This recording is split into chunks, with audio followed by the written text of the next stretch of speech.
Hey there friends and enemies, JoPaWrites here once again, and today I'm bringing you a brand new video. This one is going to be on Genshin Impact and why you shouldn't rely on tier lists that you see online. I'm going to show you how all of the characters can be useful in different situations. I hope you enjoy the video. If you do, hit that like button if you want like that. Make sure you subscribe to the channel. Let me know down below what combos of characters and characters themselves you really enjoy playing at this moment. But yeah, I'm just gonna jump into it. Now, online you're gonna see plenty of these tier lists, rating characters, S tier, A tier, etc. Now, one of the things you're going to see is that there are some characters that are consistently going to be at the top. You've got Diluc, you've got qiqi. There's a few characters that everyone agrees are really strong.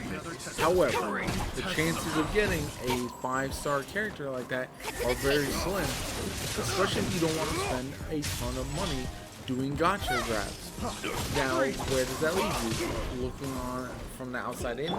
Not necessarily, because where characters can really shine in this game are two different places. One, combinations. Get used to pairing certain characters together. For me personally, one of my favorite combinations is Barbara using her water ability and then Keqing using her lightning. This allows me to constantly have a buff to my damage when I'm facing everything but lightning characters, so lightning enemies. So it works out really well for me, and I almost never take those two out of the party unless I'm facing a certain type of element like even if I'm facing a water enemy or something that's strong against Barbara, doesn't matter. My Keqing can still roll through them with her lightning ability, even without the buff, but the buff definitely helps quite a bit. So, find your character combinations that you really enjoy. Whether it's your main character using her animal, his or her animal wind, pairing that with fire can be very effective. There's plenty of options with combos that you're going to want to get used to, and that are honestly going to make the game a lot more fun as this goes. The other thing that you want to be on the lookout for is the constellations. Those 5-star characters are not only hard to obtain, but now getting second, third, fourth constellations for them is going to be very rare. So, if you have a character like Ling, where you can farm one of her constellations or farm her as a character one time by doing the Abyss, that provides you a step up. Now, if you pull one of her as well, her ability is going to be that much stronger because you're upgrading her constellations. Now you're going to see the difference between a S tier character like Diluc maybe not being that much stronger than a character that has multiple selections of their constellation unlocked. So that's why I'd say don't worry so much about the tier ranking, everyone rating which characters are the best.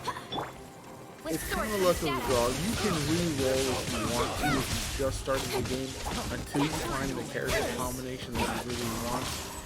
That's going to be time consuming. You're not guaranteed to get anything.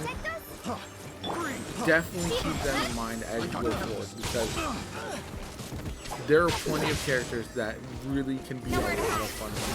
I have played with a bunch of different options, whether it's Ling, whether it's Noelle, who I think people underrate, especially if you get some of the constellations unlocked as a tank healer hybrid.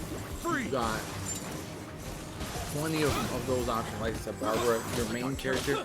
Now, where the main character stands out, Traveler, is that you can upgrade them consistently throughout the story. You can unlock constellations consistently throughout the story. So that character is by default going to be the easiest one to make as strong as possible. So focusing on that character until you get other characters unlocked is very convenient. Another thing to keep in mind that most folks, I believe, aren't paying enough attention to by the time you unlock one of those 5-star characters that is S tier, you might be very, very deep. You might be level 60 with your other characters. And now leveling up and then ascending all of those characters is going to take a lot of time and materials that are going to be kind of a pain. So your character that you just unlocked is going to be way behind unless you're saving those materials for just in case you get one. Those combinations of characters, I think, is where you really want to focus. Find what you are most comfortable with, what types of abilities you think work best together, and use those. You're also going to find that in certain domains and against certain world bosses, you're going to need very specific types of elements that are going to work together. Because if you don't do that, then it's going to make the fights a lot harder, even with those S tier characters. So all of that is just to say, if you don't have an S tier character, don't feel like you have the best characters in the game, at this point it doesn't matter. We're probably going to get events in the future where you'll be able to obtain some of these other characters that'll be good down the line. There's new characters that are dropping in November that are going to be pretty good by all accounts. So, don't stress about it. Don't worry about everyone's tier ranking and who's got what characters and how good they are, because that's needless stress that you're not going to be able to control with a gacha game like this. You don't want to be throwing a ton of money into the gacha unless you're in a position to do so, because it can get very expensive in order to unlock all of those various characters that you might want. And once you do unlock them, you may realize they're not as strong as you thought compared to what characters you have in your party when you've got other benefits for them. Other options to keep in mind as well when you're hunting for characters and upgrading them, make sure you're looking at the artifact combinations, because they can play a huge role on how effective your character can be.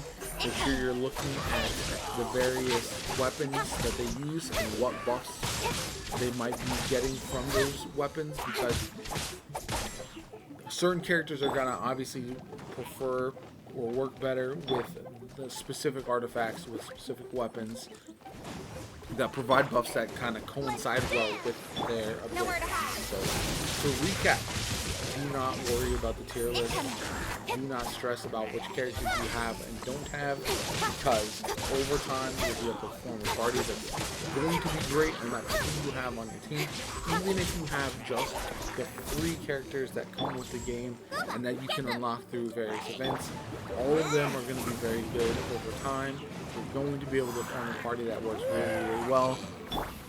And that's something to keep in mind going forward. I hope you're enjoying Genshin Impact as much as I am. It's absolutely a blast to play.